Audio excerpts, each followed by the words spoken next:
It's In the Cage with Bards with Carlin, Bardsley. And welcome everyone to In the Cage with Bards here on Nextsportstar.com, uncensored and unscripted. I, of course, am your warm and convivial host, Carlin Bardsley, here to guide you through the next hour or so of mixed martial arts action. It is the most fun you can have without being punched in the face. And a big show. Sean Smith from MMAsucka.com will be with us in the second half to talk about this past weekend and what happened overseas in the Dream and Glory promotions. But joining us now, we have someone who is featured in the co-main event of this Saturday's Invicta card, Invicta 4. She's taking on the Queen of Spades, Shayna Baszler, for the second time, and what is, for my money, got to be really, almost the true main event in this card. This is a fight that is definitely going to be a war and definitely going to be worth the price of admission, which, by the way, is only $7.95 streaming this Saturday on InvictaFC.com.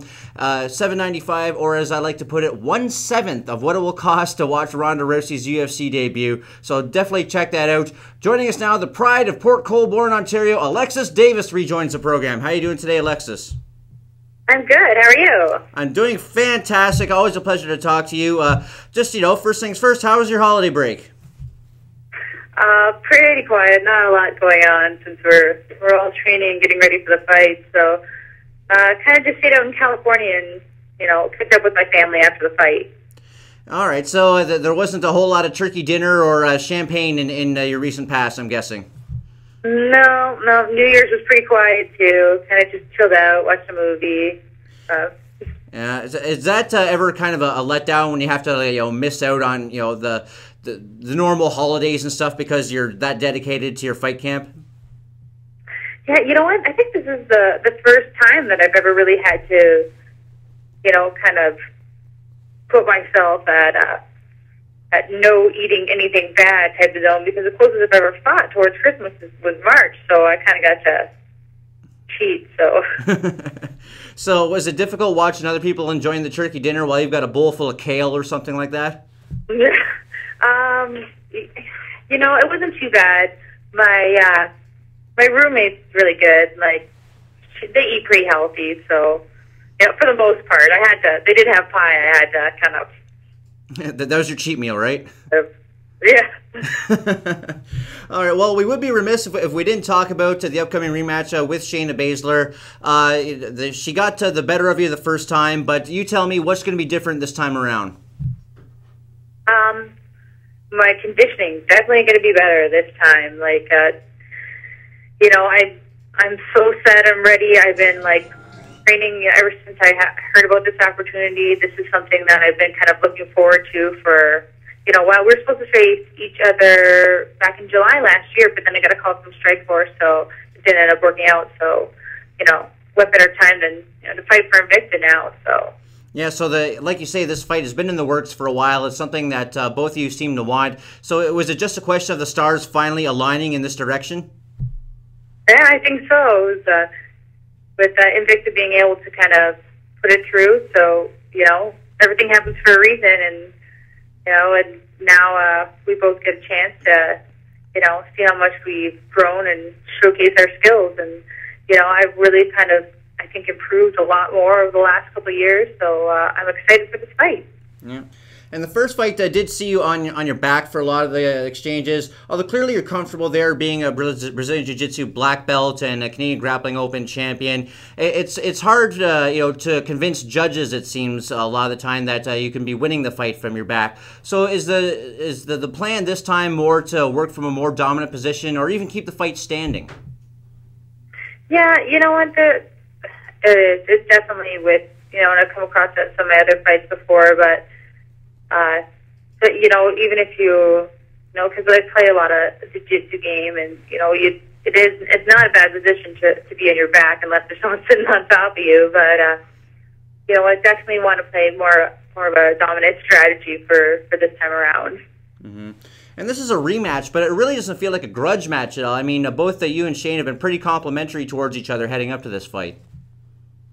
Oh, yeah. Well, it's kind of hard to, I know everybody loves the smack talk and all that, but when you have, when you come across a fighter like Shayna, you can't, disprove her of anything. She's a great fighter. If you underestimate your opponent, that's how you get caught.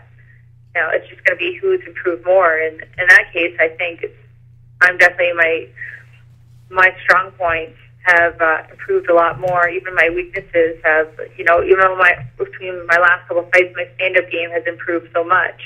Mm-hmm. Yeah, you've really had you know, a real great run of just being able to show people how much your skill has progressed in that short amount of time. And you know what, I was actually kind of surprised that with Claudia Gadelha injured, that they didn't actually make, you know, just bump you and Shayna up to that main event, because you are two of the top names in women's mixed martial arts. Was that surprising to you at all that you didn't get the headlining slot after Claudia went down? Yeah, you know, and I was kind of bummed. I kind of thought they would, but you know, it doesn't matter. Fight. It is going to fight if I was the fan. Yeah. And just you know, as a fan, what other fights on the Invicta card are you looking forward to the most? I'm kind of biased, but definitely looking forward to seeing my teammates fight with Leslie Smith and Sarah DeLelio. You know, and they're fighting like right before me too, so I don't know how much of their fight I'm going to be able to see. But both of those fighters, they they're going to come out swinging, and you know, they never disappoint. Absolutely, and that's actually kind of interesting. If you're watching that fight right before you go on, does that you know, play into your adrenaline reserves at all?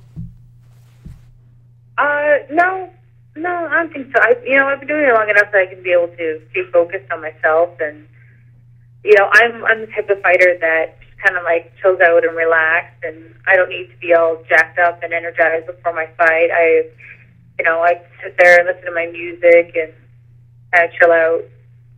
Yeah, just to maintain a good fighting zen before you head in there, right? Exactly. Yeah. So what's the feeling on the ground there in Kansas City, just among the fighters in the Invicta promotion? Is there a real sense that that this promotion is growing among the talent? Oh, yeah, for sure. You know what, you can just tell by the amount of people that watch, and, you know, the amount of media attention, and, you know, even just from the social media that has gotten.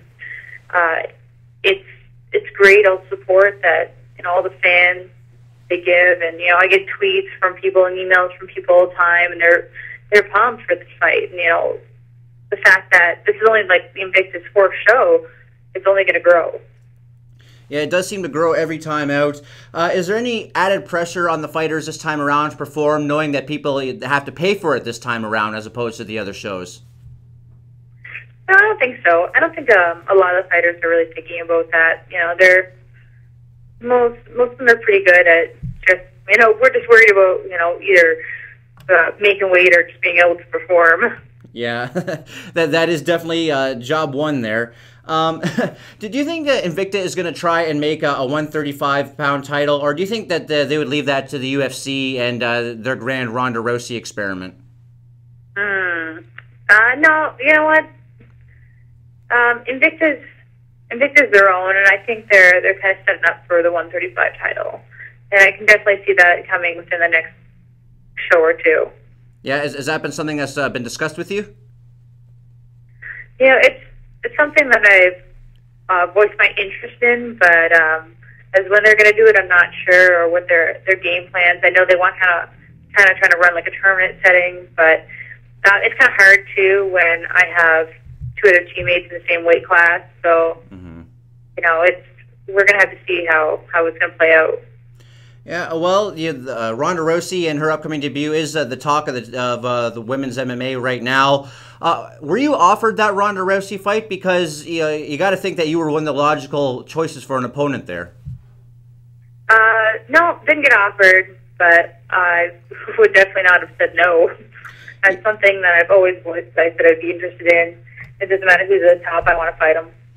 Yeah, I thought that was interesting that Dana came along and said that no one other than Liz Carmouche wanted the fight. But, you know, yourself, Misha Tate both said that they weren't offered it. Cyborg didn't want to drop down to 135. So I don't know, maybe I'm just confused. I'm wondering who these people are that Dana is offering this fight to and saying they didn't want it. I don't know, maybe he was going out and asked people in the street. I'm not quite sure how that all played out, but no, I wasn't offered, and you know, I'm hoping to have an opportunity in the future. Yeah, absolutely. That would be a big ticket fight, and honestly, for my money, probably a more interesting fight than Liz Carmouche. And no disrespect to Liz Carmouche, I'm a big fan of hers. But speaking of Liz, she's actually going to be at this weekend's Invicta event. She'll be there in a PR capacity, I guess. The odds makers have her as a tremendous underdog. What is your feeling about Ronda Rousey and Liz Carmouche as a fight? You know what? I hate making predictions because then I feel like I jinx the fighters. But, man, you can't, like I said, a lot of people are underestimating Liz, but Liz is a beast. Yeah. She's been, like, training for Ronda even before she got this fight. So I would say don't underestimate her. And, that's the trick I think, with Ronda is that you just got to get past that, first minute or so. And just being able to stuff her, but having the ability to do it, it's going to be the trick. Absolutely. And there's even rumors out there that the winner of Saturday night's fight between Shayna Baszler and yourself could possibly be in line to fight Ronda Rousey in the future. Has anyone talked to you about that possibility? There's been a lot of discussion of my future with the UFC, but nothing that I can really voice right now. I see. You're going to keep us in the dark. That's right. There you go. And to a fellow Canadian even. I don't believe it. But that's all right. I'm going to put you on the spot now, Alexis. I know you hate making predictions, but how does this fight with Shayna Baszler end Saturday night? You know what? I think we're both hoping for a submission victory at the end, so I definitely see that, and I see Alexis Davis with her hand raised. Well, it's hard to bet against that, and this will be an absolutely scintillating ground war. I'm really looking forward to this fight. Invicta 4 happening Saturday night on InvictaFC.com. 1/7 of the cost of watching Ronda Rousey's UFC debut. Alexis, thank you so much for joining the program today. It's always such a pleasure to talk to you. One last question for you, and we asked this to everyone on the program. Last time you were here, you answered, and we asked, who would you like to punch in the face? Anyone in the world, who would you punch? You said Kristen Stewart last time, which I thought was an interesting answer. Is Kristen Stewart still bothering you these days? No, not so much. I've been kind of focused more on my fight than I have been focused on anything else. I think right now, I think the only person I want to punch in the face is probably Ronda Rousey. Well, there you go, and I hope you get the opportunity to do so. And before that, we'll see you and Shayna exchange punches as well, and that is going to be great. I'm really looking forward to that. Just tell the people where they can find you in the social media universe, on the Twitter, the interweb, the Facebook, Carrier Pigeon, anything else you got going on. My Carrier Pigeon? Yeah. Don't people have those anymore? I don't think out here they do. Oh, well, they should. You guys can check me out. My website, AlexisDavisMMA.com. Same as my Twitter, Alexis Davis MMA, and also on Facebook, just under Alexis Davis. You can always check me out. And I just really want to thank some of my sponsors with Purchase Green, who's been helpful and supportive for this. 7AD, Planet A's Bad Reputation.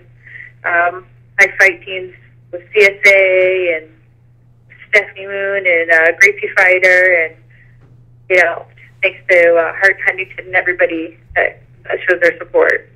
There you have it. Alexis Davis here on In the Cage with Bards on Nextsportstar.com, and we'll be back with more MMA action right after this.